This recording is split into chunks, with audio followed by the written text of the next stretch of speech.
ಏನು ಗುಂಡ್ಲುಪೇಟೆ ತಾಲೂಕು ಕಚೇರಿ ಮುಂದೆ ಅನಿರ್ದಿಷ್ಟ ಕಾಲಾವಧಿ ಧರಣಿ ಸತ್ಯಾಗ್ರಹ ನಡೀತಿದೆ. ನಮ್ಮ ರೈತರ ಪರಿಸ್ಥಿತಿ ಯಾವ ಥರ ಆಗಿದೆ ಅಂತ ಇಲ್ಲಿ ನೋಡಿ.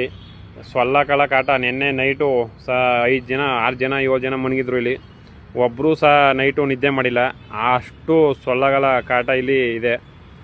ಆದ್ದರಿಂದ ಇವತ್ತು ಏನು ತಾಲೂಕು ವಿನಯ್ ಅನ್ನೋವರು ಈ ಸೊಳ್ಳೆ ಪದರೆಯನ್ನು ನಿನ್ನೆ ರೈತರ ಕಷ್ಟವನ್ನು ನೋಡಿ ಇವತ್ತು ಈ ಸೊಳ್ಳೆ ಪದರೆಯನ್ನು ಇವತ್ತು ತಲುಪಿಸಿದ್ದಾರೆ. ಆದರೂ ಈ ಸೊಳ್ಳೆಗಳ ಕಾಟ ಇನ್ನೂ ಕಮ್ಮಿ ಆಗಿಲ್ಲ. ಅದಕ್ಕೆ ನಮ್ಮ ಸಂಘದವರು ಈ ಸೊಳ್ಳೆಗಳ ಕಾಟವನ್ನು ತಡೆಯಲಾಗದೆ ನೋಡಿ ಯಾವ ಥರ ಕುಂತಿದ್ದಾರೆ.